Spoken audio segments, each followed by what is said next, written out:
석유는 오래전 지질 시대에서부터 만들어집니다. 먼저 바다에 살던 식물 플랑크톤이나 박테리아가 흙 속에 묻히는데요.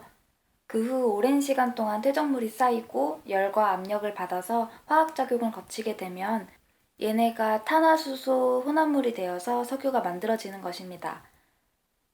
처음에는 비 오는 날 놀이터의 모래에 빗물이 스며들어 있는 것처럼 석유가 저류암이라고 불리는 지층의 틈 사이에 드문드문 스며 있었어요.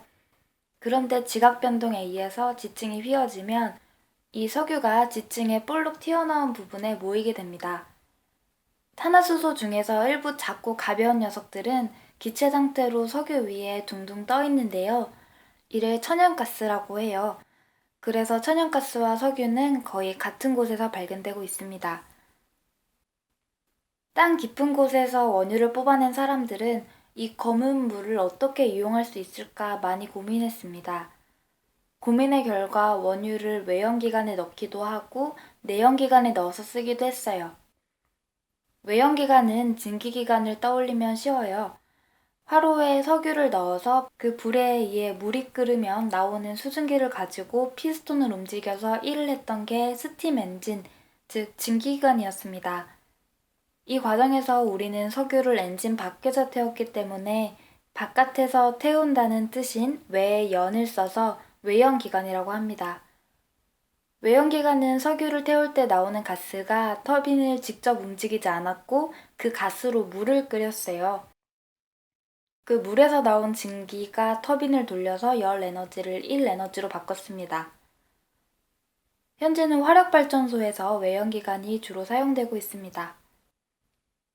원유를 사용하는 또 다른 방식은 내연기관이 될 텐데요. 내연기관은 외연기관과 반대로 안에서 태우는 기관입니다. 기관, 즉 엔진 안에서 석유와 공기를 함께 태워서 곧바로 열 에너지를 일 에너지로 바꾸는 것이에요. 여기서 또 특이한 점은 내연기관에서는 원유를 그대로 쓰지 않고 분별 증류라는 과정을 거쳐서 가솔린이나 디젤 등의 형태로 사용한다는 거예요. 내연기관의 대표적인 예는 자동차의 엔진입니다. 분별 증류를 통해 얻은 가솔린, 디젤 등의 연료를 자동차에 넣으면 연료가 공기와 함께 타서 차를 움직이게 합니다. 지난 시간에 배운 게 이 과정에서 낙스 기체가 나와서 대기오염을 일으킨다는 것이었어요. 분별 증류는 끓는 점의 차이를 이용해서 원유를 분리하는 과정이에요. 원유를 350도 이상의 높은 온도로 가열하면 끓는 점이 낮은 것들부터 기체가 되어서 차례로 증류탑을 빠져나옵니다. 석유가스와 가솔린, 나프타, 등유, 경유 등으로 분리됩니다. 위에서 빠져나오는 것들이 불순물이 적고 깔끔하게 잘 타는 고급 석유이고요. 아래로 갈수록 불순물이 많고 태우면 뭐가 자꾸 남아서 그다지 좋지 않은 석유입니다. 석유가스는 액체로 만들어서 우리가 흔히 알고 있는 LPG, 즉 액화석유가스가 됩니다. 가스레인지나 도시가스 난방에 주로 써요. 한편 나프타는 자동차의 연료로 쓰는 가솔린을 만들거나 열분의 과정을 거쳐서 플라스틱, 고무, 섬유, 의약품 등을 만드는 석유화학 공업의 원료로 쓰이고 있어요. 등유는 주로 난방용 연료로 사용했지만 요즘은 도시가스를 사용하는 사람들이 점점 늘어나면서 난방연료로서의 비중이 줄어들고 있습니다. 경유는 가솔린과 함께 이동수단의 연료로 쓰이고 있어요. 그리고 제일 마지막으로 나오는 아스팔트는 끈적끈적한 찌꺼기인데요. 도로를 포장할 때 많이 사용합니다.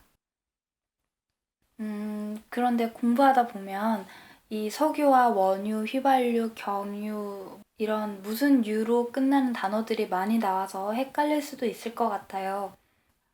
간단하게 얘기하자면 원유는 천연 그대로의 땅속에 섞어낸 직후의 석유를 말하는 것이고 이 원유를 가공한 결과물이 휘발유, 경유, 등유 이런 것들이 되는 거예요.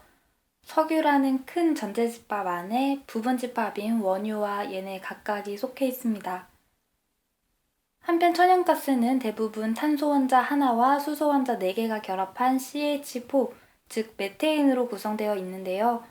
석탄, 석유에 비해서 오염물질이 훨씬 덜합니다. 왜냐하면 석탄과 석유는 동물이나 식물 같은 유기물이 땅속에 묻혀서 만들어진 것인데요.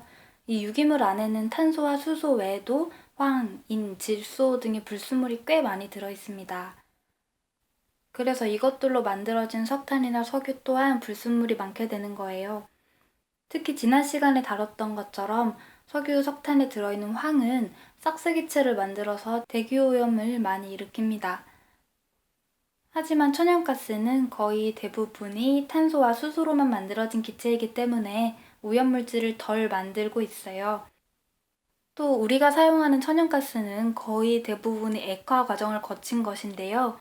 이 천연가스를 액화하는 과정 안에 꼭 필요한 메테인만 남기고 그나마 조금 들어있었던 황과 질소 등의 불순물을 제거하기 때문에 공해물질이 거의 발생하지 않습니다. 그래서 천연가스가 화석연료임에도 불구하고 청정연료로 우리에게 많이 알려져 있어요. 이 부분에 중점을 두고 자동차 배기가스로 인한 대기오염을 줄이기 위해 천연가스를 압축해서 연료로 사용하는 청정 천연가스 버스가 많이 활성화되기도 했습니다. 또 천연가스를 액화해서 도시가스로 이용하거나 화학공업의 원료로도 많이 쓰고 있어요. 하지만 단점도 있습니다. 천연가스가 기체인 만큼 기체인 상태로 운송을 하거나 저장을 하기 되게 힘들기 때문에 대부분 마이너스 162도 정도에서 액화해서 저장하는데요. 이 온도를 유지하는 데 비용이 많이 든다고 하네요. 2강에서 증기기관, 또 3강에서 석탄을 공부하고 쭉 거쳐서 오늘 6강으로 석유와 천연가스를 살펴봤는데요. 이제 화석연료의 흐름이 어느 정도 잡히는 것 같아요. 다음에도 또 궁금한 걸 가지고 돌아오겠습니다. 감사합니다.